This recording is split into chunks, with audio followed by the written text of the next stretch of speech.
Bienvenidos a una nueva emisión de A Solas. Hoy vamos a poder hablar nada más y nada menos que con la primera bailarina del Teatro Bolshoi, Svetlana Zakharova.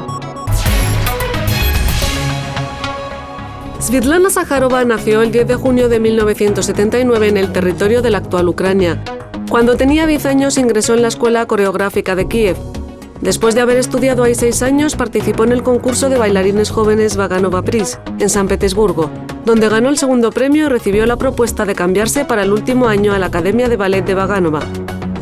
En 1996, Zakharova se graduó en la academia y el mismo año la aceptaron para la compañía del Teatro Mariinsky y ya durante la siguiente temporada llegó a ser solista.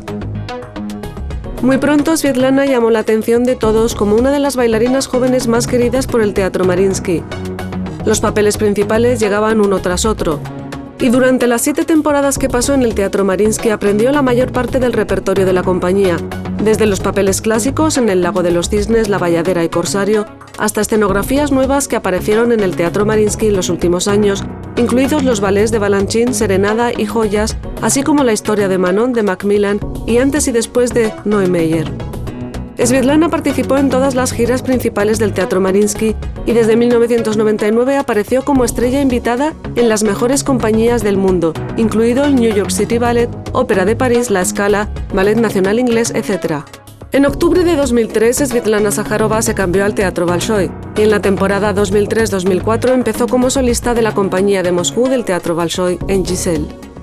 En 2008, Svetlana Zakharova fue reconocida como artista nacional de la Federación de Rusia y el mismo año recibió el título de estrella de la compañía del Teatro de Milán, La Scala. Svetlana, muchísimas gracias. Es realmente un orgullo para nosotros el poder estar hoy contigo. Hola, gracias. El mundo del ballet es, sin duda, muy especial. No es para cualquiera. Viniste a este mundo porque así lo decidió tu mamá. ¿En qué momento sentiste que este era tu mundo? Sí, fue idea de mi madre que yo estudiara en la Academia de Coreografía. Era su sueño, porque ella misma quería ser bailarina.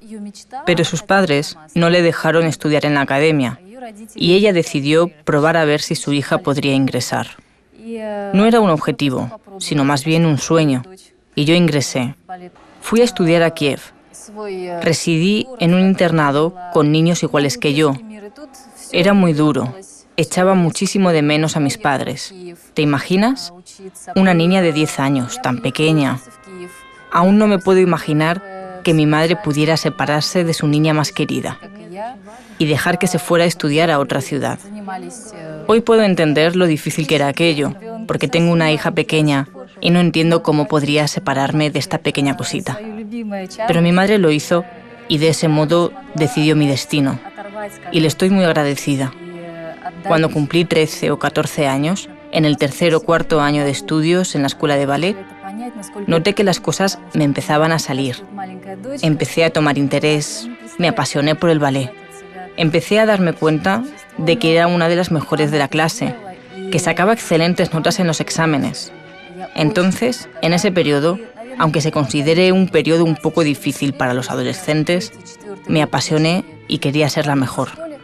A los 15 años, participé en el concurso internacional Vaganova Prize, el famoso concurso que se celebra en San Petersburgo. Gané el segundo premio y fue un gran logro para mí, porque participaron niños de todo el mundo. Me invitaron a estudiar a la Academia de Ballet Vaganova en San Petersburgo. Entonces empezó otra vida para mí. Me gradué de la academia y entré a trabajar en el Teatro Mariinsky. A los 17 años me convertí en solista del Teatro Mariinsky. Muchos críticos hablan de tus dotes físicos, de que tienes un cuerpo perfecto para el ballet. ¿Bailarina se nace o se hace? Para ingresar en una academia de ballet hay que tener ciertas cualidades físicas que solo Dios o los padres te pueden dar. El Señor me dotó de tales capacidades y todos las veían. Por una parte, por eso, era más difícil. Entendía que la gente siempre esperaba más de mí. Entonces, además del empeño y de las ganas, había que usar la cabeza. En nuestra profesión ha habido muchos artistas con buenísimas cualidades, pero que no han tenido mucho afán o ganas y se quedaron donde estaban. También hubo casos cuando un niño no tenía dotes tan buenos, pero tenía muchas ganas y los desarrollaba y se convertía en un gran y famoso artista. En comparación al deporte, el ballet, además de un gran desarrollo físico, requiere un alto nivel espiritual. La forma se logra gracias a permanentes ensayos, entrenamientos. ¿Y qué les ayuda a crecer espiritualmente? Tienes razón. El trabajo físico es casi igual en el deporte y en el ballet. Es un arte dificilísimo, sobre todo porque se experimenta un fuerte desgaste físico. Pero a la vez no hay que olvidar que nosotros somos portadores del alimento espiritual. Tenemos que entregar el alma al público. La meta del deporte es más alto, más rápido, más fuerte, y lo que importa es el resultado. En el ballet también hay que hacerlo alto, rápido, fuerte, pero a la vez tiene que parecer muy fácil, y el espectador no tiene que notar el esfuerzo. En el deporte vemos que es un trabajo físico, pero en el ballet hay que enmascararlo con ligereza. Pero esta facilidad y ligereza se adquiere solo con un duro trabajo físico. ¿Cómo se aprende a ser sublime?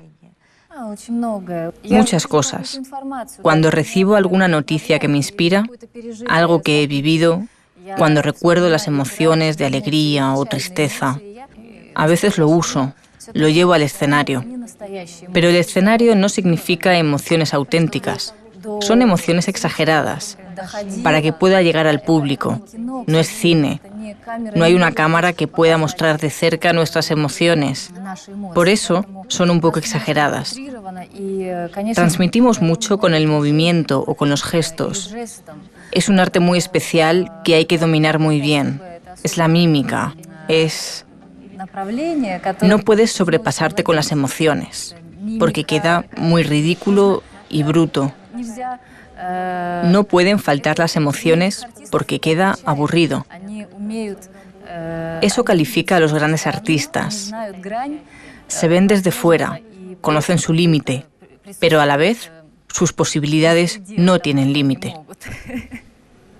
A menudo se dice que en el ballet hay que luchar, sobre todo contra uno mismo. ¿Estás de acuerdo con esto? Sí, la lucha consigo mismo es sobre todo para superar la pereza, la debilidad, las ganas de descansar, porque día tras día, a lo largo de muchos años, por la mañana, obligatoriamente, tienes que ir a clase. Y eso es un trabajo físico. Lo hacemos desde los 10 años. ¿Te puedes imaginar lo difícil y a veces lo poco interesante que se hace eso con los años? A menudo hago algunos proyectos, hago algo nuevo para que la rutina no me absorba. Por ejemplo, hace poco un coreógrafo italiano, Francesco Vetriglia, puso en escena un ballet para mí titulado Sakharova Super Game. Fue un experimento. Pensamos que había que acercar un poco el ballet a la juventud moderna para atraerla. En él se utilizó la idea de un juego de ordenador. Es decir, parece que el espectador se mete en un ordenador, en un juego. Yo soy la protagonista.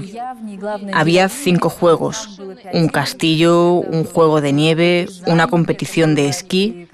Es decir, era muy interesante. Fue un estreno mundial. Se escribió música solo para ese ballet. Se hizo todo desde cero. No había nada clásico, solo la danza contemporánea. Fue un experimento que inventamos junto con ese coreógrafo. Tenía la tarea de atraer a la juventud al teatro, al ballet, Nadie había hecho nada parecido antes. Un ballet informático, podría decir. Fue muy interesante. Hubo diferentes opiniones, pero para mí personalmente fue un trabajo nuevo. Era interesante, era un placer asistir a los ensayos. Trabajamos en el teatro desde las 10 de la mañana hasta las 10 de la noche. Hago también otros proyectos y descubro nuevas ciudades. Presento ballet en otros países donde no he estado. Me gusta la idea de atraer la atención. Da la impresión de que tu carrera se ha desarrollado muy rápido. ¿Cómo explicarías el hecho de que este camino haya sido tan fácil, tan recto? ¿O es que solo así parece? Solo lo parece. No me puedo quejar. Gracias a Dios, mi carrera ha sido fácil. Empecé a trabajar en el teatro y a los 6 meses ya bailé Giselle. Tenía 17 años. Nadie había hecho algo así porque según las reglas del teatro, primero hay que estar como mínimo 1 año en el cuerpo de baile. Después, poco a poco, te van dando otros papeles. Yo irrumpí y me dieron esa oportunidad y la aproveché. Tuve mucha suerte con los profesores que siempre estaban cerca. Mi madre siempre me ha apoyado. Tenía miedo, por supuesto, pero es un egoísmo infantil cuando crees que lo puedes hacer todo. Ahora cuando pienso en que a los 17 años acepté interpretar el papel de Giselle, que no solamente es un ballet físicamente difícil, sino que es un ballet dramático. Y a los 17 años, cuando acababa de empezar a conocer la vida, cuando empezaba a entrar en ella, necesitaba transmitir el sentimiento de amor, de traición y la escena de locura. Es un ballet muy difícil. Lo acepté. Y lo logré. Después me empezaron a invitar a teatros de Europa y Estados Unidos. No puedo decir que todo haya sido muy fácil. Cuando por primera vez interpreté el papel principal a una edad tan joven, cuando salieron las críticas en la prensa, recuerdo que nadie escribió que ha sido una bailarina joven y principiante. Me valoraban como a una bailarina adulta y formada. Nunca fueron muy indulgentes conmigo. Desde los años de la escuela, sabía que me exigían mucho. Por eso era muy dura conmigo misma. Hubo un periodo cuando llegó el gran éxito y me parecía que ya lo había aprendido todo. Entonces me di cuenta de que era el momento más peligroso porque me podía quedar estancada. Había que seguir trabajando y en un momento muy duro en la carrera. Pasaron muchas cosas buenas y malas, como en cualquier profesión. Hacemos una pequeña pausa, pero enseguida estamos de vuelta.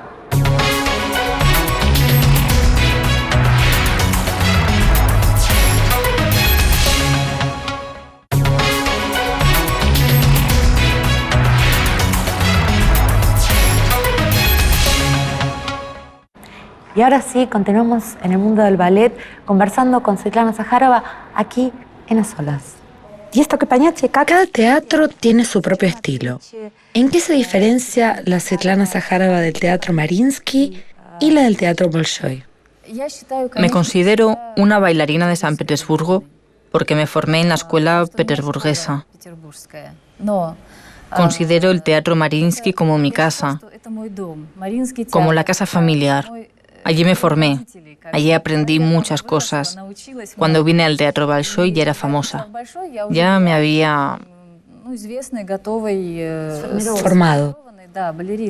Sí, aquí empecé mi vida adulta. Hoy mi casa es el Teatro Bolshoi, es mi casa personal. Aquí me siento bien. Me gusta mucho trabajar con Ludmila Semeniaka. Es famosa y gran bailarina del Teatro Bolshoi. Dejó de bailar y ahora es mi profesora. Nos une el hecho de que ella es de Leningrado, como se llamaba antes, San Petersburgo. Se formó en la misma escuela. Por eso nos entendemos muy bien. Es difícil decir cuál es la diferencia. Yo bailo en todo el mundo. Las compañías son distintas en cada teatro. Cada una tiene su estilo. Es difícil marcar la diferencia con palabras. Cuando lo ves, entiendes que son franceses, y estos italianos, estos son ingleses, y estos rusos. Entiendes cuando baila la compañía del Mariinsky o del Bolshoi, pero no se puede explicar con palabras. Pero vaya donde vaya, siempre miro y trato de aprender. Veo lo que hacen de maravilla y trato de aplicarlo. Y si lo vemos en la dirección contraria, ¿cómo influye el artista en el teatro? ¿Qué podemos decir en tu caso? ¿Cómo ha cambiado el perfil del teatro Bolshoi desde que comenzaste a formar parte de él? Creo que la compañía cambió. Cuando llegué al Bolshoi, la compañía pasaba por un bajón. La generación de los grandes artistas había terminado su carrera y la siguiente generación no llegaba al nivel propio del Bolshoi. Además, iban ya terminando su carrera. Y cuando llegué, había bailarines buenos que acababan de empezar, al igual que yo, porque yo vine con 25 años. Y muchas bailarinas solo están empezando a bailar a esta edad, mientras que yo ya era conocida en el mundo del ballet. Cuando llegué, empecé a proponer mi estilo, empecé a mostrar lo que podía hacer, y muchos artistas jóvenes que venían después me miraban y aprendían. Hoy veo cómo han cambiado no solo los solistas, sino sobre todo el cuerpo de baile. Creo que hoy es una de las mejores compañías del mundo, porque todos son muy talentosos y hábiles, pero a la vez saben observar y aprender. Copian un poco, por supuesto, pero me gusta que haya una parte de ti sí, eso. en el grupo. Has dicho que de pequeña, cuando comprendiste que el ballet era lo tuyo, querías ser la mejor. En el deporte está claro qué es ser el mejor. Hay parámetros concretos. En el arte los criterios son sin duda más subjetivos. ¿A qué aspira una bailarina? ¿A qué aspiras tú? ¿Ser la primera de su generación o ser única más allá de la época? Simplemente la historia del ballet. Lo segundo. Con la experiencia, o mejor dicho, con la edad, los valores cambian. Cuando era una bailarina principiante y joven, por supuesto tenía como objetivo lo primero que has dicho, ser la número uno, ser la mejor, que todo el mundo me conozca, bailar aquí y allá. Cuando ese momento llegó, cuando conseguí todo eso, y sobre todo ahora, cuando tengo una hija pequeña, los valores han cambiado mucho. Salgo al escenario con otro espíritu. Salgo no para demostrar algo a alguien, que soy yo, sino que salgo para mostrar mi arte, lo que siento, lo que he aprendido, cómo me estoy desarrollando. Lo esencial es mostrar la obra. Muchos vienen a verme a mí, a Svetlana Zakharova, ver cómo soy, porque han oído mucho sobre mí, porque alguien les ha dicho que vinieran a verme. Otros vienen simplemente para ver el ballet, y les da igual quién baile, Svetlana Zakharova o cualquier otra bailarina. No tengo como objetivo mostrar mis posibilidades y mostrar cómo soy, sino simplemente vivir en el escenario y que el público viva conmigo esas horas. Antes, para una bailarina, tener hijos significaba el fin de la carrera. Tú, al igual que otras bailarinas de tu generación, has negado este estereotipo. ¿Qué cambió? ¿Qué es lo que les permite hacer lo que otras no podían? Me hago esta pregunta muy a menudo. ¿Por qué ocurre así? ¿Por qué antes? Si nombramos a las grandes bailarinas, ellas no tienen hijos. A lo mejor porque se entregaban por completo a este arte y vivían solamente para él, o solo vivían para sí mismas y ni pensaban vivir para alguien. No lo sé. A lo mejor hoy tenemos tiempo para todo, tampoco lo sé. Mi profesora, Ludmila Simiñaka, Tiene un hijo maravilloso. Creo que mi generación es más atrevida, porque en esos tiempos aquella generación siempre estaba dentro de ciertos límites. No podías ir allí, no podías hacer aquello, siempre había prohibiciones. Hoy somos mucho más libres y eso es una ventaja. Volviste al ballet 3 meses después de tener a tu hijita. Volví al escenario Al escenario. y a la sala de ensayos pasado un mes. La maternidad es algo mágico. ¿Cómo ha influido este cambio en ti como bailarina? Es verdad que cambian los valores. E incluso creo que veo la vida de otros colores. Tengo otros deseos, tengo otras necesidades. Es una experiencia única poder vivirlo tú misma, porque recuerdo el periodo cuando estuve de baja por embarazo y no tenía ganas de hacer nada. Solo quería descansar. Llevaba tantos años trabajando y no me podía imaginar que podía dedicarme a mí misma. Podía dormir cuanto quería, como todas las mujeres, salir de paseo, descansar, viajar al extranjero con mi marido para ver sus funciones. Es decir, era mujer, esposa, y me mimaba. No practiqué ni un día. No tenía ganas de esforzarme. Estaba bien, alegre. Entendía que era un periodo demasiado largo, que después me sería muy difícil ir a clase, volver a estar en forma. Los músculos perdían su tono. Pero tampoco esto me obligó a practicar, aunque fuera un poco. Después, cuando di a luz, empecé a sentirme mejor. Me recuperé. Y entonces despertó algo en mí. Quería ir corriendo a la sala. Es decir, durante el embarazo no tenía esas ganas. La naturaleza te protege de algo. Te preserva para que tengas al niño. Después, de repente, todo cambió en mi mente. Y fui corriendo a ensayar, a trabajar. De nuevo, tenía muchas ganas de ponerme en forma. También es muy interesante. Me observaba a mí misma, me miraba desde fuera a veces y era tan interesante.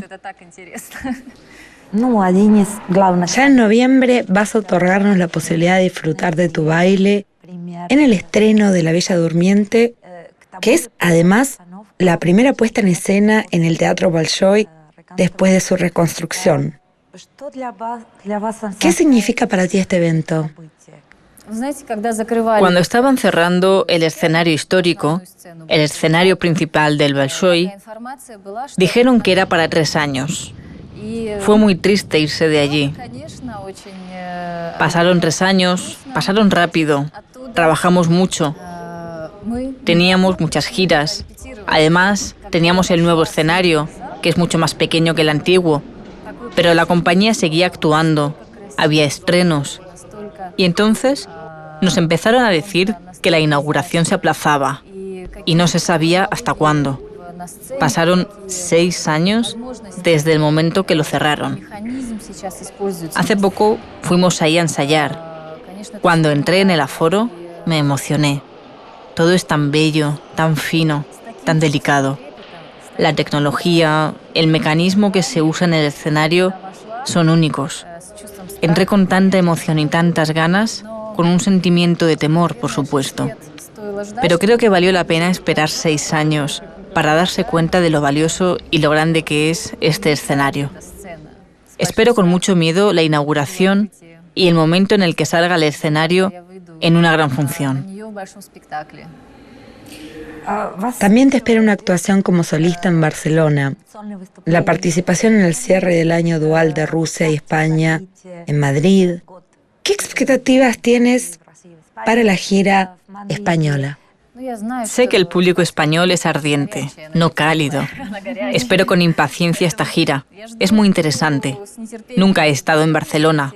He estado varias veces en Madrid. Una vez actué en el teatro, cuando aún trabajaba en Mariinsky. Recuerdo que tuvimos un día libre y por la noche había un concierto de Pavarotti. En el teatro corrió el rumor de que estaba ensayando en el escenario. Recuerdo que me daba miedo entrar y distraer al maestro. No se podía hacer ningún ruido extraño. Recuerdo que fui al aforo, subí al balcón, abrí un poco la puerta y le estuve mirando. Era muy joven entonces. Y para mí fue como Pavarotti en persona. En el escenario había un piano de cola. Él llevaba una camisa.